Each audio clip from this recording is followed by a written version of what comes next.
Good morning, good evening, or good night, wherever in the world you are. Hope you're having a wonderful day and welcome to your in-depth analysis for Nottingham Forest 2, Brentford 2. My voice is still a little croaky after the match, but we'll get through it. Guys, we've got a lot to talk about and change is required, and I'll get into what I mean by that in a minute in the video. But I'm going to tell you now, this is probably going to be a long one, so sit down, get comfortable, maybe crack some popcorn out, because there's so much to cover off in this match. There's so many things that lead to so many other things that need to be discussed, and we'll cover that as well. Don't forget, tomorrow as well, we'll have the Forest Forum from about 9 p.m, where we'll bring on the heavy hitters and get their say in, and I know you guys do enjoy that, so make sure you don't miss it. And before we get started, if you could give the video a quick like, subscribe to the channel if you're new, and if you'd like to become a member for only 99p, it's the cheapest price going on YouTube, please do hit that join button. Your support means the world to me and helps me get all these videos and content out to you. All right, let's get into this because there's a lot to talk about.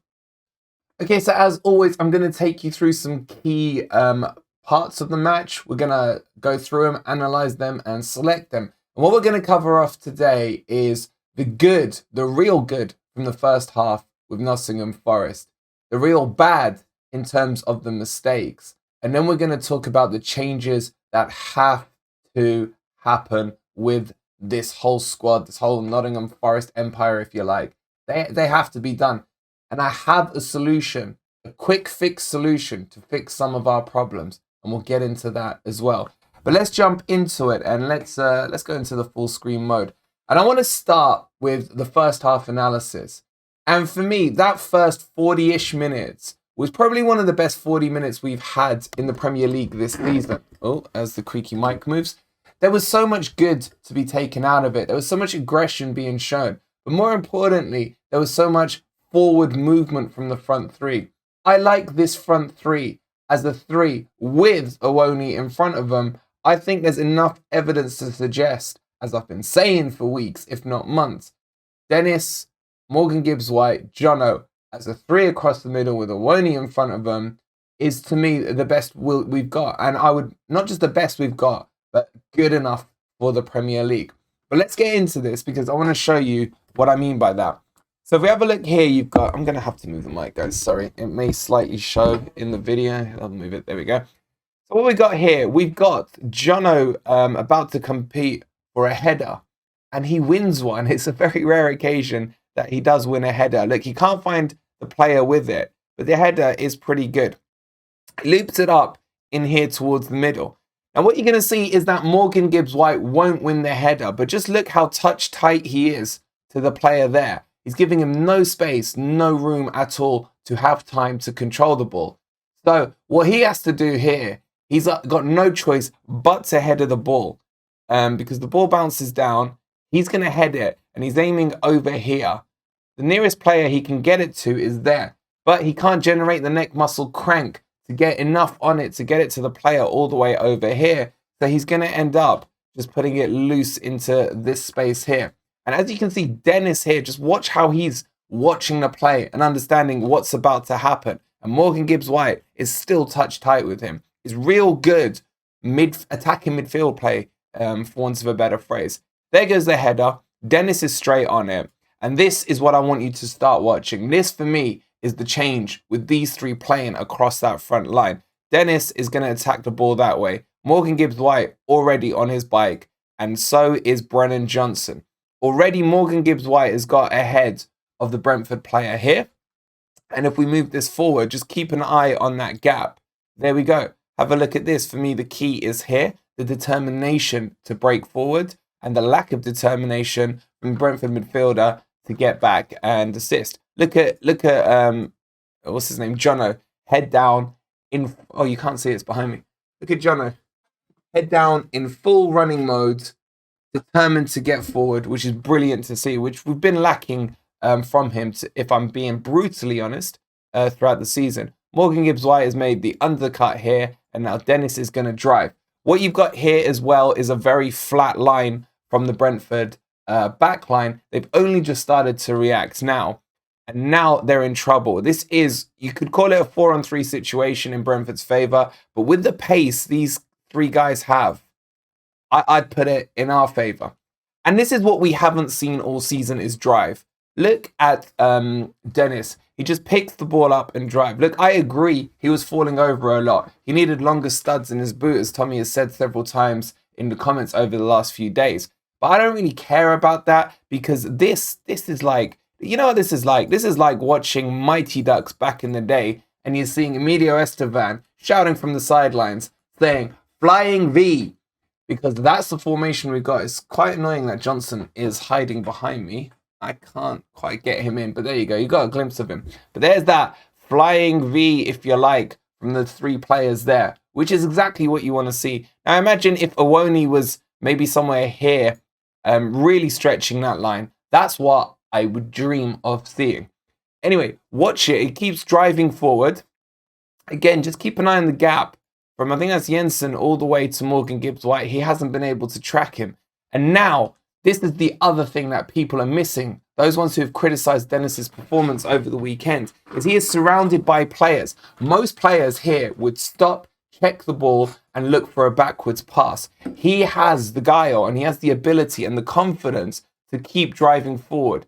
Drives all the way forward into the box. He's got the skill as well. He shimmies into the middle, sends one defender he sends both these defenders in the wrong direction as he cuts back in here. And then what's going to happen, and this will bring us on into the VAR debate in a second, he's cut through them. Now Jensen's tracking back, I think that's Jensen, and he's coming back at an angle where he can see the ball and he's going to try and make direct contact with that ball.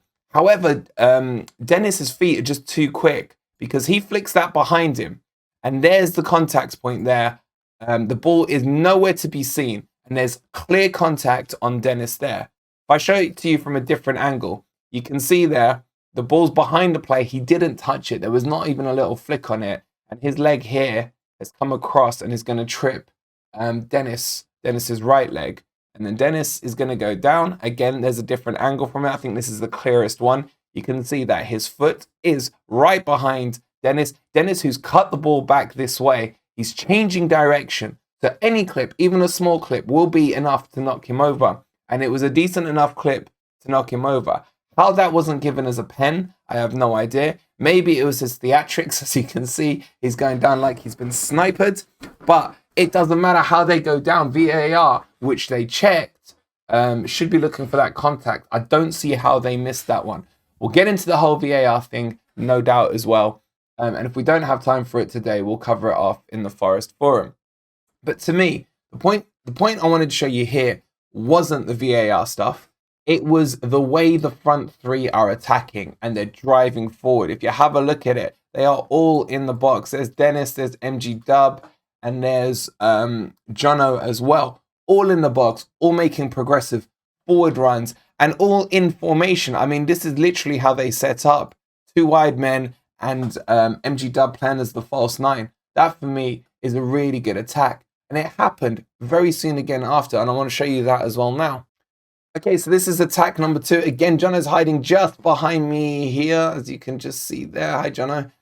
And again, he's going to try and win a header, and he does this time. And this time, the header is going to come across here to MG Dub, and it's going to be quite a decent header. So, header comes down nicely into the space so MG can run onto it. But look at this. This is a slight difference in Jono we've seen. He's already rolled his defender, and he's going to go for him. Look at the defender's face. He's ball watching. He hasn't even realised, maybe just from touch, that Jono's rolled him and is on his way. MG Dub in full flight as well to get onto the ball. And then you're going to see Dennis start to make his move as well. You're even going to see Coyote coming forward. Look, I still don't think he's a box-to-boxer, but that's the way he's playing it right now. So it is what it is. But you're going to see, let's move this forward.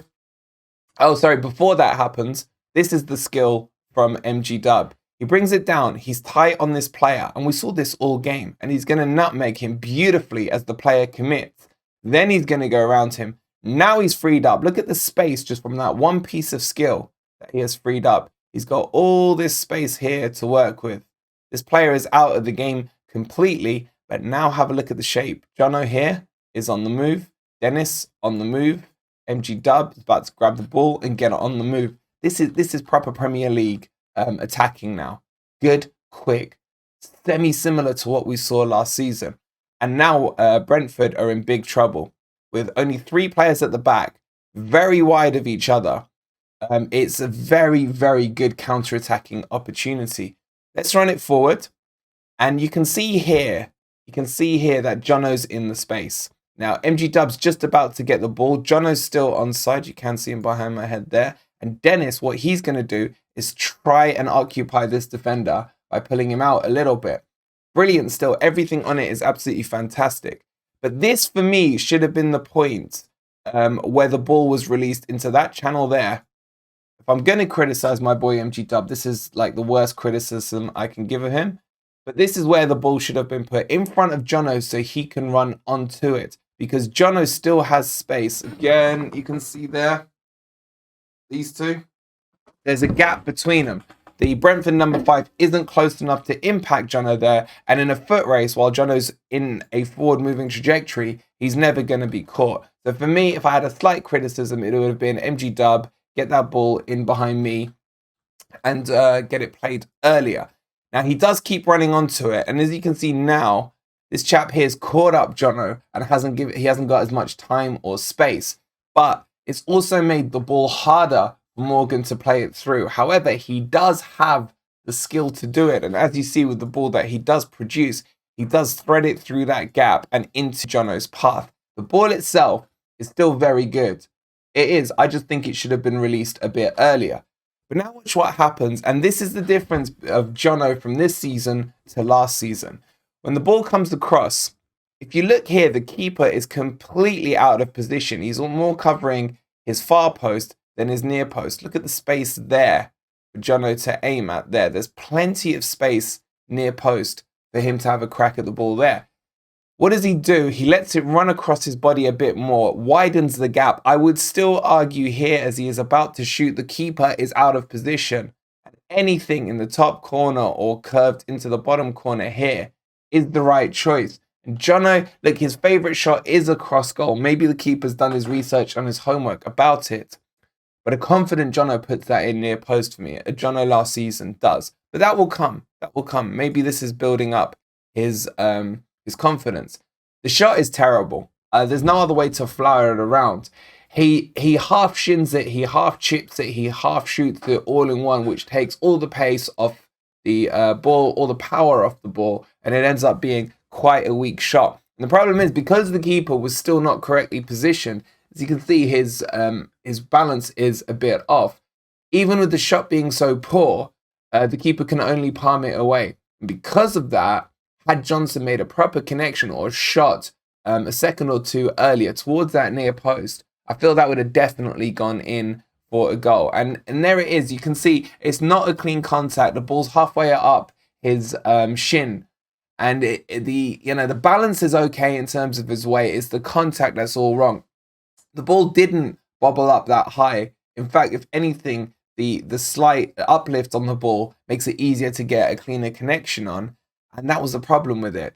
But again, the point of this sequence is to show you how good those three look going forward and how they're stretching the defense and how they're turning on a sixpence, getting and rolling their man and getting in behind them and causing defenders to back off.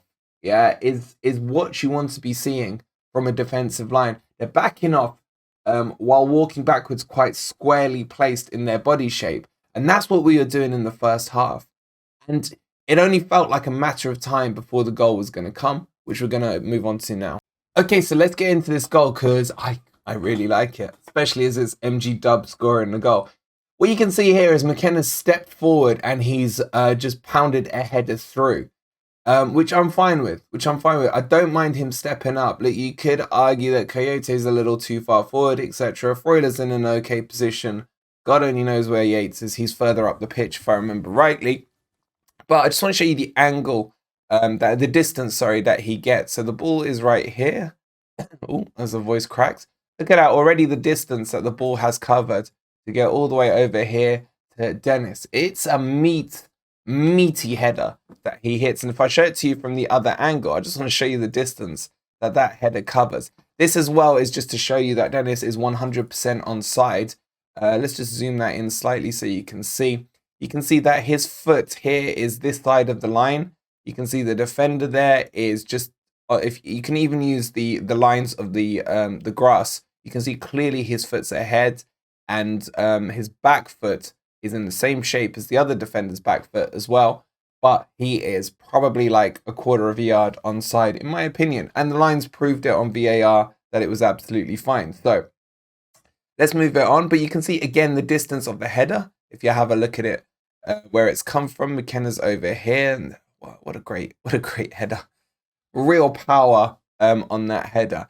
As we move it forward, just look at the skill again of Dennis. For those people that have been cussing him down about his performance, I don't understand it. I don't get how you can say about a player who's trying to be attacking and aggressive was playing bad when we've all been crying out for attacking progressive forward play in the opposition's half. And we haven't seen any of it. And Dennis really was an instigator of it. Yes, you can say 6 out of 10 times he messed up.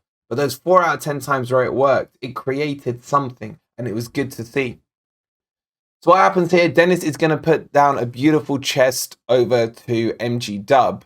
And you can see we're not in a bad shape midfield-wise either. You've got Coyote and you got Yates sitting high in the Brentford half. And then you got Freuler as the emergency deep liner there. And I quite like that in terms of his shape when we're attacking forward. It's not often we've seen this over the season.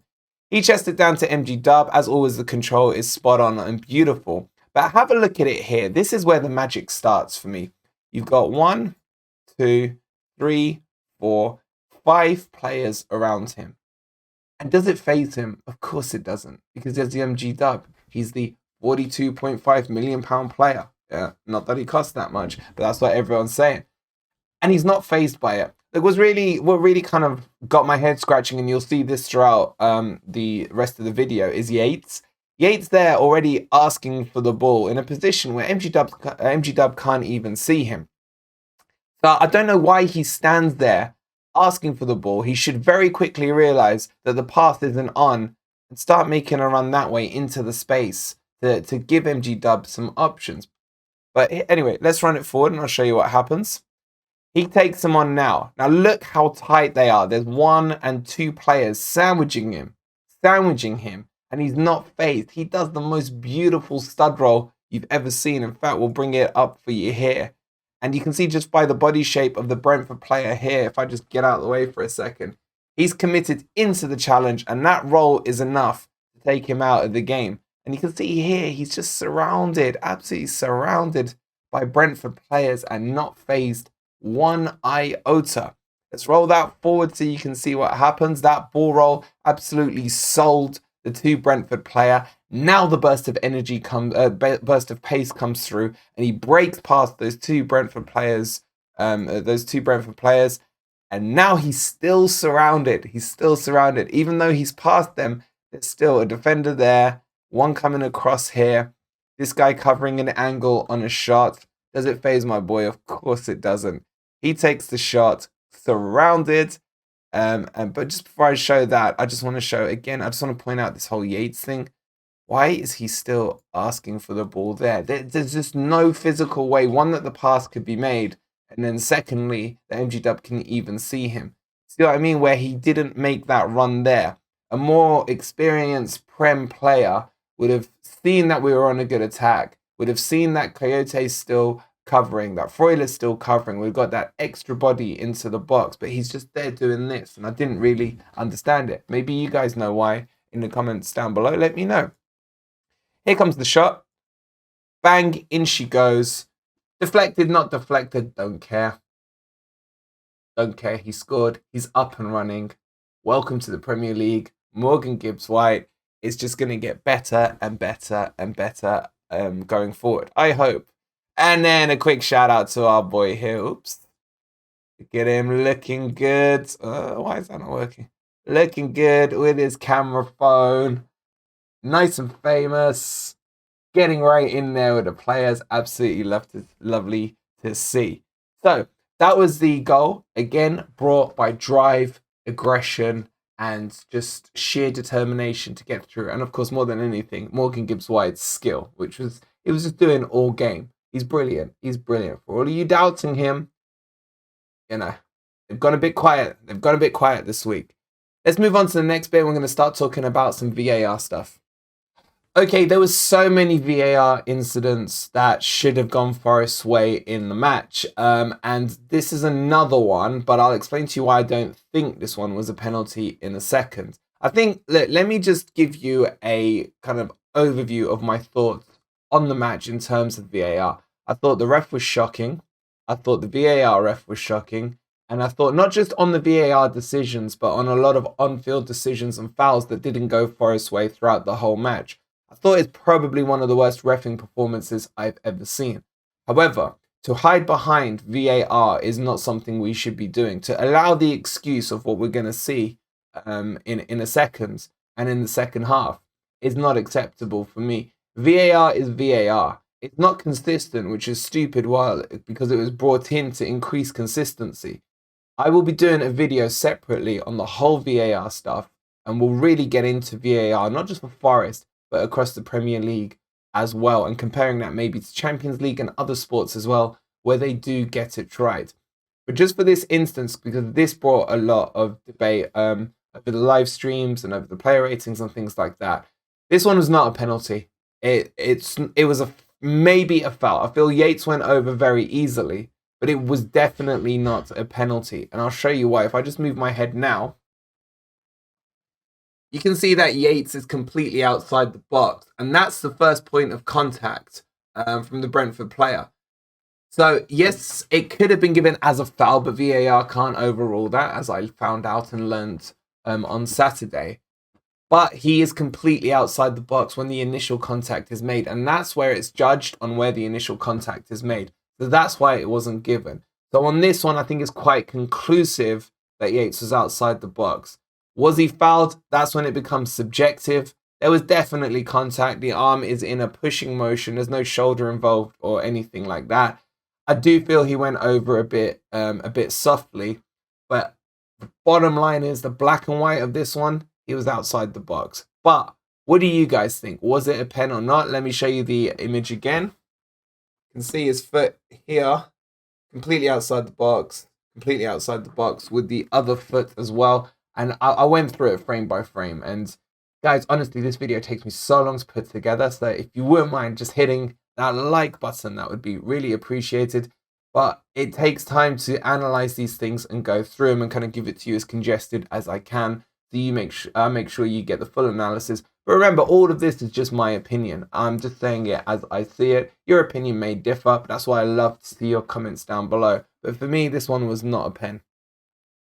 Okay, so we've gone through a lot of the good, the really good, the aggressiveness, the attacking, the flair, the skill from the front three that Forest put onto the pitch on Saturday. Now, unfortunately, we have to move into the bad and the ugly. And this Brentford goal, the first one for the penalty, was horrible. There was mistake after mistake after mistake in it, and I'm going to talk you through each and every one of it. At the game and after the game, I highlighted it as being Freuler with the hospital pass across the pitch. That's still 100% part of the problem. He had other options he could have gone with. However, there are 4 players or so who are culpable for this goal. And then you can say what you want about the VAR decision. Look, we'll touch on it at the end. But what I will add at the start of this is that there is no VAR decision to be made if the mistakes before it are not made. And for me, that's the important point of this video. Don't make those mistakes and don't let the ref or the VAR refs have a decision to make. Most of our goals this season come from mistakes and mistakes. The more worrying thing is the mistakes are mirror images or very close to previous goals that have been conceded, which is telling me that management is not addressing it. Or if they are addressing it, the players are ignoring it. But it still comes down, and you'll see partway through this sequence, to the same thing I've been talking about since the start of the season, is the lack of pace in the centre backs. But we'll get on to that. So let me run you through this. You can see here, Yates is actually quite comfortable. There is think it's Jensen or whatever his name is starting to come towards him. But for him to make a 2-inch pass here to Freuler is complete stupidity. There's nothing to be gained by there. The safer pass was across here to Coyote, and you can see Coyote, once the ball's got his hands out down there in that position, asking for the ball. But the hospital pass here is a hospital pass because, well, it's not as hospitalitic, if that's even a word, as the one Freuler does. But for me, the safer play was just a nice simple pass there, and it relieves the pressure. Because you can see here, the reaction of this player, the position he's running in. He can come across to Yates here, and if Yates passes it to Freuler, he just continues with his momentum on towards Freuler, and Freuler's going to get closed down quite quickly. So mistake number 1 was the pass made by Yates. Mistake number 2 is that, and you can see here exactly what I was just talking about.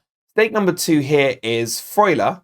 Freuler should have just one-touched it straight here to Coyote, or he could have slipped it here into the channel to Aurier. Both the players are expecting that pass.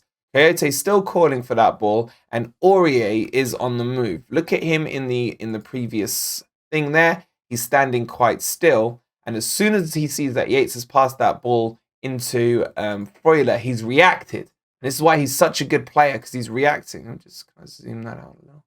Oh. So you can see that he's in motion and on his bike. So Freuler, mistake number 2, not releasing the ball straight away. Mistake number 3 is that he turns and faces backwards, which is what we've been talking about all season. Look, he's part of the problem sometimes with that negativity that I talk about with McKenna, Cook, and Henderson. He almost gets sucked into that game as well. But you can see here he's missed the opportunity of the easy passes. Now he's looking back. Behind him is Cook, who is up against Vissa, or however you pronounce his name. But still, there were still simple options that he could have gone for. You can see Coyote there getting frustrated. He's like, bro, what's going on? Why have I still not received the ball? And then if I run this forward now, you can see that Yates is still doing his hand signaling and telling him, go backwards, mate. He's made no effort to help him and give him an option. He could have blocked off the runner. I'll just show you this here, in this scene here. When he's passed it to Freuler, Yates really should have got across the Brentford player here just to block him off, because he's the only one who can apply pressure onto Freuler. So Yates, mistake number 2, if you like, for Yates, was not coming across that player to block him off. Let's run that forward. Again, like I say, Yates is still there, just pointing away, not really helping the situation. It's a bit like a passenger driver sometimes, where they're trying to tell you how to drive, but actually doing nothing in the process of it. Again, here we go. Now Freuler's looking up and he's thinking, where can I pass it? He could probably still make that pass across to Coyote there. He's got the skill just to clip it around the corner. Doesn't choose to do it. And now he's made the hospital pass, because you can see he's been closed down. He's panicked. Again, a pass into McKenna was on. A pass out of the pitch for a throw-in was on. There was still options he had even under pressure, and it's out of character for him. Let's move on to the next mistake, which is Nico Williams. You can see him here at the top of the screen. If I just bring that into shot slightly, you can see him here on top of the screen even. He's ahead of Vissa here. He should be aware of Vissa, but already he's ball watching. Oh my God, I just covered his whole head there. But already he's ball watching and not aware of what's going on here. And he reacts too late, as always with our defense. And now he's level, if not behind, the Brentford attacker. And there's not much he can do. He's going to lose the ball to him. So that's another player who's made a mistake. So we're already up to 3 players in this sequence who have already created issues that were easily avoidable. So he loses the player. The ball comes across and it's clipped over the top. And now we go in to what's happening with the back line. Pace, guys. Pace. Firstly, why are they not in sync? Why are they not pushing him up? The other thing that Jermaine Jenner said was, why did Cook not come across here to give Freuler an option to help him out. Don't know how fully I agree with that. I think if it was another player, I'd say yeah. But then he's leaving too much space in the middle open for Visser to get through. And I don't really know what McKenna's doing here either. I mean, it's more Cook's position that is wrong. He has to block the run. He's not got the pace to catch him, so he has to block the run. Or he has to play him offside. Either way, he ends up doing neither and creating the issue. Look, he's not fit for the Premier League. He's had the odd good game. I bigged him up in the Liverpool game. He was decent in the Brighton game. But outside of that, the moment any whiff of pace or a quality striker is put against him, is mistake after mistake after mistake. And the title of the video, Enough Time for Change, is about the centre-backs. Because I've got to shout Steve-O out. He's come up with the perfect solution in the absence of Niakate of how we fix this. And I can't believe I didn't think of it myself. And guys, I want to know what you think of this. This for me is the most important thing on the video. Cook needs to be dropped. We've debated Worrell. We've debated Bidet. We've debated Niakate back in on crutches for extra pace. But the simple solution is what Steve-O said. Why do we not put Aurier in at centre-back? Because he has the strength, he has the pace, he's played there before, and arguably he's in the top 2 best players at the moment for Nottingham Forest, in my opinion. Now think about what that does. That then allows Nico Williams back on the right-hand side. Look, I don't think he's yet developed into what he needs to develop. But to me, it just makes perfect sense. Excuse me. And then we bring Lodi in at left back. McKenna then gets replaced by Niakate while he's in there. But if you put a pacier centre-back in next to McKenna, I think he develops into a better centre-back because Aurier can cover him. I just think it's the solution of solutions right now for our problem. And I don't see a downside to it. I'm really interested in your guys' thoughts on it. So do let me know in the comments down below. Just very, very finally on that. And the other reason Aurier works well there is because he's more defensive-minded than he is attacking-minded. He doesn't always bomb down that right-hand side. He will do it when it's the right time to do it. But defensively, he's just solid on it. Anyway, let's finish this sequence because there's still a lot more to talk about. The ball's gone through here, and as you can see, it's already game over. Cook has no pace to catch up with him. And then if we look at it from here, he's miles behind, and Hendo's in deep, deep trouble. But for me, this is the scene of all the scenes, because we've got to talk about the VAR event. If a striker feels he has been fouled, he does not lie down and play dead in that position, because what he was doing there, he was upset that he missed the open goal, head down, reminiscing, thinking, what could I have done differently, etc. And that for me tells you what you need to know about what he thinks about the penalty incident. Just soak that image up there. I mean, it looks like he's been sniped and he's dead, but trust me, when you watch it like in a video, he's just there lying because he's thinking, how the hell did I miss an open goal? And that says everything for me about it. But if we do break it down, excuse me, if we do break it down to the essence of it, there's a lot of people saying it was Hendo's fingertips. There's a lot of people saying Hendo didn't really get a touch on him. If you look at it here, it's clear to see the whole of his arm is across his legs. This was the moment that the contact was made. While I was there in the stadium in real time, my gut feeling said it was a penalty. But you have to argue about the intensity of the impact. There's a difference between, a tap, and there's a difference between, why did I do that? Being hit and contact. But is it enough with someone who's in full flight to go over? Maybe, because the momentum takes you through, and sometimes the slightest deflection against you can knock you out of your stride. But it's debatable. But the problem with this is what I was saying earlier. We've given the referees a decision to make.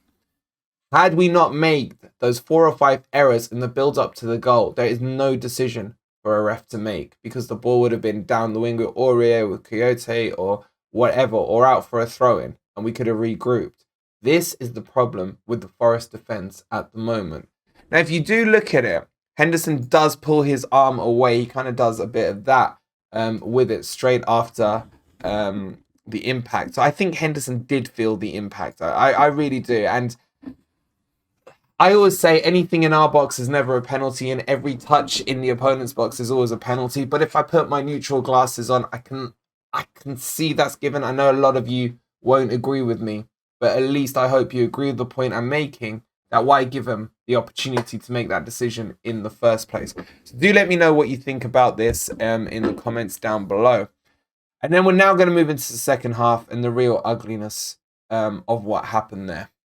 I'm going to say it again just because, well, I'm sure I've made it clear enough that the centre-backs are the root cause of most of our issues currently in this team.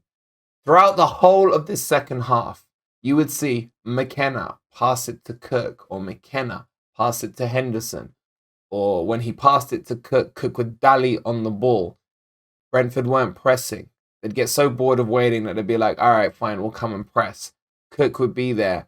And then what would he do? He'd pass it back to Henderson. Now they're pressing. Henderson has to punt it out, and his distribution was going out for throw-ins, 5 or 6 times out of 10. And that's one aspect of it. And I think the instigator of a lot of that negative passing back is from McKenna. Because when he was passing it forward, he was going for Hollywood balls. Hollywood balls down the left wing. It wasn't working in this match, didn't work in the Arsenal match. It hasn't worked in a lot of the matches. And the question still begs to differ is, who is telling him to do that? Is it him by himself, or is the instruction coming from Steve Cooper? I don't actually know the answer to that. Let me know, of course, as always, down below or in the live comments, who's giving McKenna that instruction. That's one issue.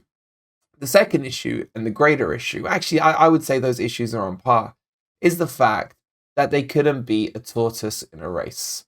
Neither of them. McKenna is slow, but Cook makes McKenna look fast because he is that damn slow. And the problem is the oppositions know this. I know it. A lot of you guys know it. But the worrying thing is the oppositions, as I said at the start there, are the ones who know this. They target that ball over the top. Because Forest played with a higher line against Brentford, which was good to see because it allowed us to progress into the Brentford half, and we had the great first half. The problem is Thomas Frank gets into them at halftime and says, we got 2 tortoises up against us and they're playing halfway up their own pitch.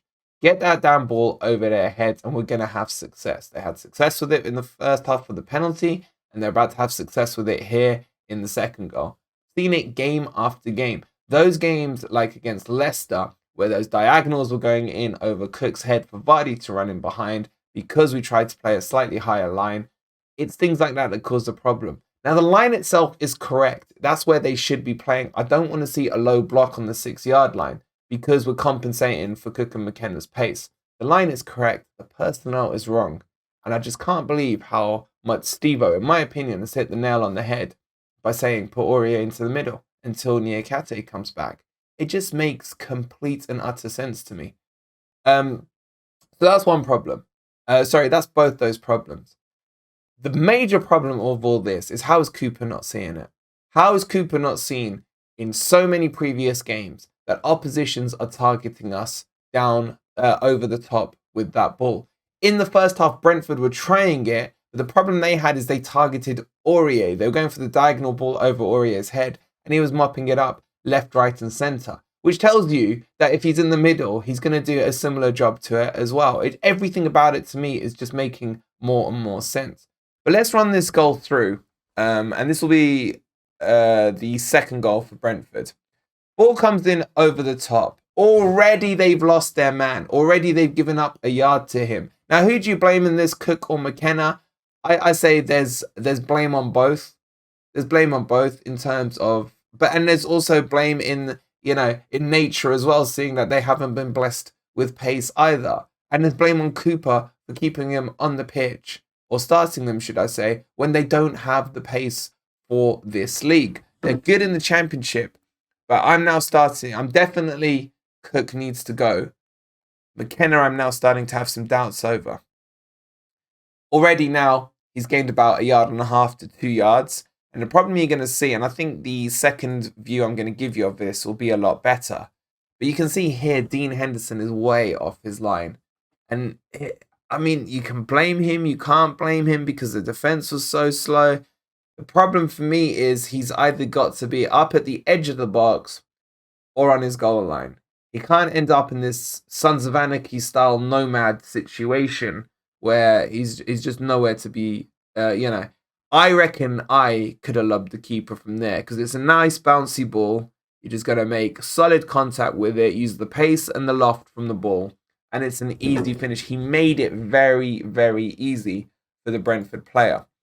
Over his head it goes. But the thing that annoyed a lot during the game, is just have a look at the reaction of Cook and McKenna. The ball still hasn't hit the back of the net. Yes, it looks like it's going in. But there could have been, a part of the stand in the Bridgeford end could have turned around and they all farted in sequence and been able to change the trajectory of the ball slightly to stop it from going in or to hit the post or something. They should still be following that ball to the line. But they're so knackered out from having to do a short sprint that it's just poor to see. Or maybe they're dejected from the goal going in. But either way, it's still poor defending after the event. McKenna's looking away. Cook's looking for oxygen. It's just poor defending in general. And if I change the angle for you, you can see just how high we're playing up. I don't mind this high line. No higher than this. But with these two, you can't do it. You can't do it. And it goes back to what I've been saying for weeks about Cooper can't connect the defensive side of the game to the attacking side of the game. He's had more than enough time to figure this out. If I'm saying it and I know nothing, then how is he not seeing it? How is he not seeing it? And the point I'm making here is the only way we can keep a clean sheet is to play on our 6-yard line and go low block. And the only way we can score is when we play our higher line and push into the defender's half. Because let's face it, counter-attacking wise, we haven't been great when we're playing a low block because the attackers are playing in our own half as well. So for this to work, this is the right approach for it to work, but it's the wrong personnel. And that's why time for change. Time for change. He has to change these two centre-backs. Aurier, Niakate once he's fit. At the moment, Aurier McKenna or Aurier and Bidet. I'm just purely going on pace with this one. But let me know what you guys think of that. And then let's just roll this forward from this angle, because this angle is telling. Look, Cook here is still ball watching. He hasn't noticed that the run's being made. McKenna's kind of in the halfway house.